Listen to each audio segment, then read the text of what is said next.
Barrister Suman শুধু একটি নাম নয়, একটি তারুণ্যের অনুপ্রেরণার নাম। আমরা মাননীয় প্রধানমন্ত্রী জননেত্রী শেখ হাসিনার একজন কর্মী হিসেবে আগামী 41 সালে যে স্মার্ট বাংলাদেশের উপকল্প জননেত্রী শেখ হাসিনা আমাদের তারুণ্যের সামনে দিয়েছেন, সেই স্মার্ট বাংলাদেশ গড়ে তুলতে হবে 4টি স্তম্ভের ওপরে। আমাদের তারুণ্যের গর্ব বঙ্গবন্ধুর দৌহিত্র, আমাদের লাখায়, আমাদের মাননীয় এমপি মহোদয়ের এলাকার লাখায় এক লোক, সে অনেক ভালো গরুর মাংসের রেস্টুরেন্ট আছে মিরপুরে ঢাকার, তার হচ্ছে বিফ হান্ডি। সে সকালবেলা আমাদের এই প্রোগ্রামের কথা শুনে সে তার পছন্দের গরু টরু নিয়ে সে চলে আসছে। এটা হলো মটকা, মাটির মটকাতে গরুর রান্না করা হয়, খুবই মজার। উনি দাওয়াত দিচ্ছেন আমাদের যারা আজকে ভলান্টিয়ার আছেন 300-350, তারা সবাই আজকে ওই মটকা এই গরুর মাংস খাবেন, আপনারা যাবেন। তবে আই এম ভেরি অ্যাফ্রেড যে আমাদের আসছেন, উনি হচ্ছেন কি আমাদের এই লাখার সন্তান, মুরাই ইউনিয়ন না, মুরিয়া ইউনিয়ন। একটা হাততালি বিফ হান্ডির জন্য, একটা হাততালি। আমরা এই যে খোয়াই টাউনের সাথে যদি আমাদের স্থলবন্দরটা আগায় নিতে পারি, তাইলে আমরা এখানে ব্যবসাপাতি এবং আমাদের কর্মসংস্থান বাড়াইতে পারবো। কারণ ইন্ডিয়ার সহযোগিতা ছাড়া আমরা, এবং ইন্ডিয়াকে সহযোগিতা করা ছাড়া, প্রতিবেশীর সাথে ভালো সম্পর্ক থাকা ছাড়া আমরা আগাইতে পারবো না। আমি এখানে আরো যারা আসছেন সবাইকে ভাই আপনাকে ধন্যবাদ। একটা গান আছে না, চলো বদলে যায়, এটা বললে চেনা যাচ্ছে না। অফিসিয়ালি গানটার নাম চলো বদলে যায়, আর আমাদের কাছে পপুলার নেম হচ্ছে সেই তুমি। এখন যারা নতুন জেনারেশন, যারা তাশরিফের ফ্যান, আমাদের আফ্রিদির ফ্যান, সালমানের ফ্যান, আমাদের সুখন ভাইয়ের ফ্যান, তাদের কাছে হয়তো আয়ুব বাচ্চু সেই তুমি একটু পুরাতন গান, তাই না? এটা স্যাড রক না হয়ে তোমাদের কাছে ক্লাসিক হয়ে গেছে। কিন্তু আমাদের সময় কিন্তু ভালোবাসায় কাতর হয়েও সেই তুমি, আবার ছ্যাঁকা খেয়েও সেই তুমি, আবার পরিবর্তনের অঙ্গীকারও সেই তুমি। তো আজকে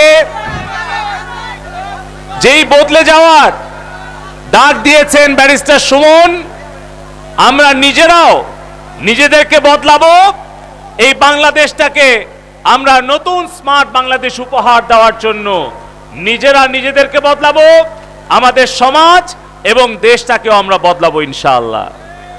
আমি আর কথা বাড়াবো না।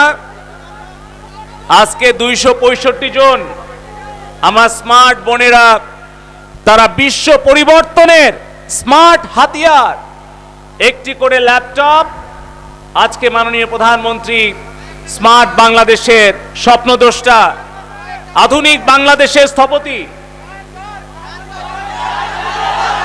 গান হবে, আমার মন বসে না শহরে, তাই তো আমি যেতে চাই সাগরে। আর সেই কারণেই মঞ্চে বসে আছে তাশরিফ। তো গান হবে, বক্তব্য যত দ্রুত শেষ হবে, গান তত তাড়াতাড়ি শুরু হবে। তো যেটা বলছিলাম,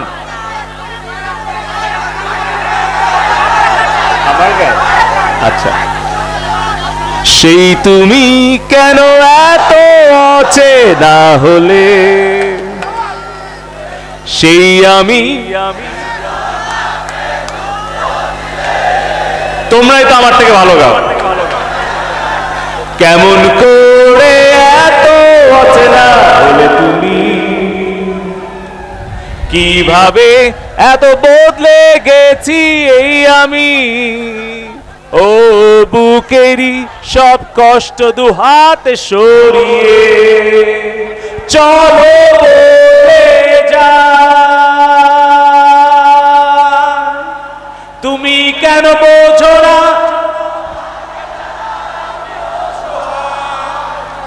আমার সবটুকু। 5টা মিনিট অফ দিতে হবে, নামাজ শুরু হয়ে গেছে, আমরা এরপরে আবার শুরু করতেছি।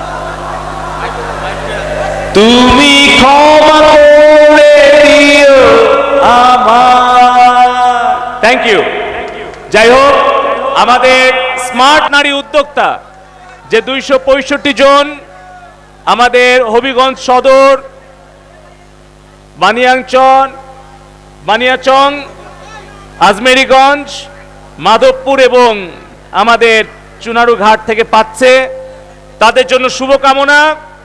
সিলেটে এমনি সুনাম রয়েছে যে সিলেটবাসী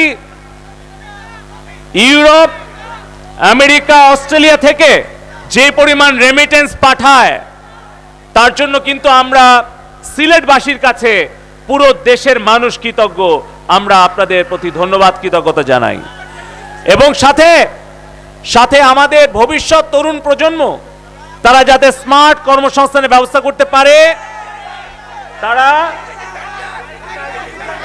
হ্যাঁ সেটাই তো। এখন প্রায় 7 লক্ষ ফ্রিল্যান্সার যারা ওয়েবসাইট ডেভেলপ করছে, ডিজিটাল মার্কেটিং করছে, ইমেজ প্রসেসিং করছে, তারা ইউরোপ, আমেরিকায় না গিয়েও এই চুনারুঘাট যার যার উপজেলা শহরে বাড়িতে বসেই কিন্তু তারা কিন্তু ডলার, ইউরো, পাউন্ডে বৈদেশিক মুদ্রা আয় করছে। এখন আমাদের 41 সালে স্মার্ট বাংলাদেশ বিনির্মাণের জন্য 3টা লক্ষ্য জননেত্রী শেখ হাসিনা আমাদের সামনে দিয়েছেন। সেটি হচ্ছে আমাদের রপ্তানি আয় বৃদ্ধি করতে হবে, বিনিয়োগ আকর্ষণ করতে হবে এবং আমাদের কর্মসংস্থান সৃষ্টি করতে হবে। আর তার জন্য আমরা এই চুনারুঘাট, আমাদের মাধবপুর এবং হবিগঞ্জের 8টি জেলায় আমরা প্রায় 3 কোটি টাকা করে খরচ করে আমরা একটি করে জয় স্মার্ট এমপ্লয়মেন্ট ট্রেনিং সেন্টার অল্প দিনের মধ্যে ইনশাআল্লাহ স্থাপন করব। আমরা শুরু করব আমাদের উপজেলা কমপ্লেক্সে একটি করে জয় সেট সেন্টার স্থাপনের মধ্য দিয়ে, যেখানে প্রশিক্ষণ এবং কর্মসংস্থান সৃষ্টি করা হবে। পাশাপাশি আমাদের যে Sheikh Russel digital computer lab রয়েছে 114টি, আমরা এই অর্থ বছরে আমরা আমাদের এই হবিগঞ্জের 8টি উপজেলা মিলিয়ে 4টি আসনে আরো 100টি Sheikh Russel digital computer lab আমরা স্থাপন করব। আমাদের একটাই লক্ষ্য, আমাদের হতে হবে দক্ষ। এই বানিয়াচং এবং আজমেরীগঞ্জ, আমাদের লাখাই, হবিগঞ্জ সদর, শায়েস্তাগঞ্জ এবং আমাদের মাধবপুর, চুনারুঘাট, সাথে বাহুবল, এই 8টি উপজেলায় আমাদের কোনো তরুণ তরুণী ইনশাআল্লাহ বেকার থাকবে না, তাদের কর্মসংস্থান ইনশাআল্লাহ ব্যবস্থা করা হবে। শুধু প্রয়োজন আমাদের পাঠ্যপুস্তকের সাথে শুধুমাত্র সনদমুখী না হয়ে, শুধুমাত্র বিশ্ববিদ্যালয়মুখী না হয়ে, বিদেশমুখী না হয়ে একটু দক্ষতামুখী আমাদের প্রশিক্ষণের দিকে নজর দিতে হবে।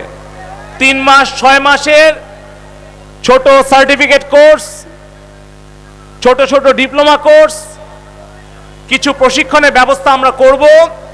যেভাবে হার পাওয়ারে 265 জন নারী স্মার্ট উদ্যোক্তা তৈরি হয়েছে, একই রকম ভাবে আমাদের হবিগঞ্জের 8টি উপজেলায় আমরা অন্ততপক্ষে প্রতি বছর 1000 করে তরুণ তরুণীকে আমরা ফ্রিল্যান্সিং প্রশিক্ষণ নিশ্চিত করে তাদের কর্মসংস্থান নিশ্চিত করব। পাশাপাশি আমাদের প্রত্যেকটি শেখ রাসেল ডিজিটাল ল্যাব, প্রত্যেকটি ইউনিয়নে একটি করে মডেল আমরা সেন্টার তৈরি করব। সকাল 9টা থেকে বিকাল 3টা কলেজ, মাদ্রাসা, স্কুল তাদের নিয়মিত ল্যাবে ক্লাসগুলো করাবে। আর বিকাল 3টা থেকে সন্ধ্যা 6টা আমরা শিক্ষিত তরুণীদেরকে আমরা ফ্রিল্যান্সিং ট্রেনিং দেব, কল সেন্টার এজেন্ট ট্রেনিং দেব, তাদেরকে সার্ভিস প্রোভাইডার হিসেবে তৈরি করব। এবং সন্ধ্যা 6টা থেকে রাত 9টা পর্যন্ত ওই সেন্টারগুলোতে আমরা তরুণদেরকে আইটি প্রশিক্ষণ দেব। তার উদ্যোগ আমরা এখান থেকে শুরু করব।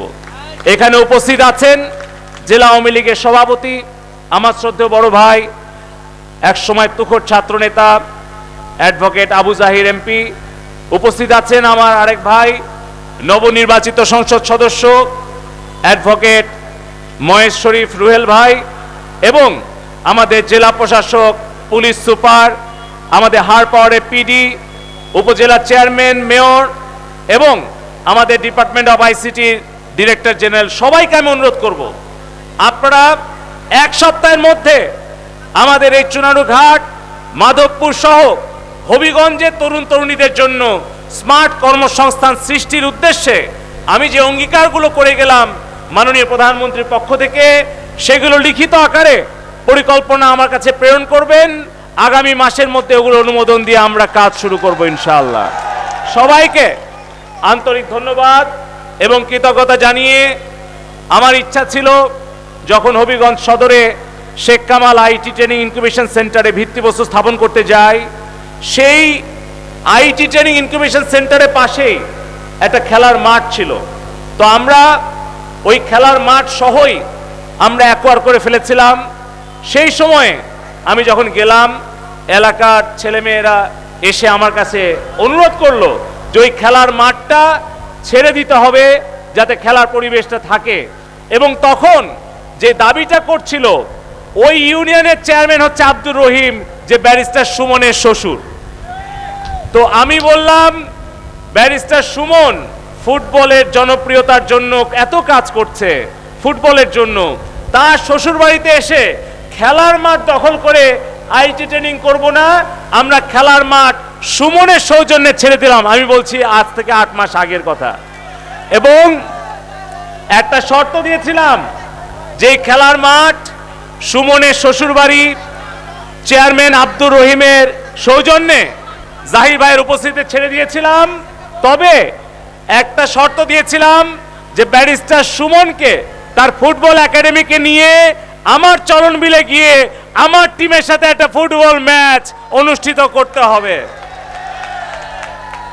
তো আজকে আমাদের এইখানে জয়সেট সেন্টার এবং আমাদের যে স্মার্ট এমপ্লয়মেন্ট ট্রেনিং সেন্টার এবং শেখ রাসেল ডিজিটাল ল্যাব, এগুলো প্রতিষ্ঠার যে অঙ্গীকার করে গেলাম, আমি চাই আমার ভাই, আমার বন্ধু ব্যারিস্টার সুমন আরেকটা অঙ্গীকার করবে যে আমার চলন মিলে গিয়ে সে একটা ফুটবল ম্যাচে নিজে উপস্থিত থেকে আমাদের এলাকাবাসীকে এসে ফুটবলের এই খেলাটা উপহার দেবে। সবাইকে ধন্যবাদ। যেটা বলছিলাম, বিশ্বে যা কিছু মহান সৃষ্টি চিরকল্যাণকর, অর্ধেক তার করিয়াছে নারী, অর্ধেক তার নর। আমরা চাই আমাদের ঘরে বাইরে নারী পুরুষ সকলে একসাথে মিলে স্মার্ট অর্থনীতি গড়ে তুলুক। আজকে যেই স্মার্ট নারী উদ্যোক্তা আমার বোনেরা প্রশিক্ষণ শেষে একটি করে ল্যাপটপ মাননীয় প্রধানমন্ত্রীর কাছ থেকে উপহার পাচ্ছেন, আপনারা নিজেরা উদ্যোক্তা হয়ে সফল হবেন এবং আপনারা সফল হয়ে আরো 10 জন নারীকে স্মার্ট নারী উদ্যোক্তা হওয়ার জন্য আপনারা অনুপ্রাণিত করবেন, সহযোগিতা করবেন। ইতিমধ্যে আমার সহধর্মিনী, আমার সহযোদ্ধা আরিফা জেসমিন কণিকা এসে উপস্থিত হয়েছে। যেটা সুমন ভাই বলছিলেন, তার আমন্ত্রণে সাড়া দিয়ে আমার বক্তব্যে এটাই বলতে চাই, আমারও ব্যক্তি জীবনে, পরিবার জীবনে, রাজনৈতিক জীবনে একজন বন্ধু সহযোদ্ধার অনেক বেশি অবদান রয়ে আছে। তিনি হচ্ছেন আমার স্ত্রী আরিফা জেসমিন কণিকা। আমি আপনাদের সকলের কাছে আমি ব্যারিস্টার সুমনের জন্য দোয়া চাই, আপনারা দোয়া করবেন যে লড়াই সে শুরু করেছে সেই লড়াই যেন সে সফল হয় এবং সেই লড়াই আপনারা পাশে থাকবেন। আমরা জননেত্রী শেখ হাসিনার পক্ষ থেকে তার পাশে আছি এবং থাকবো ইনশাআল্লাহ।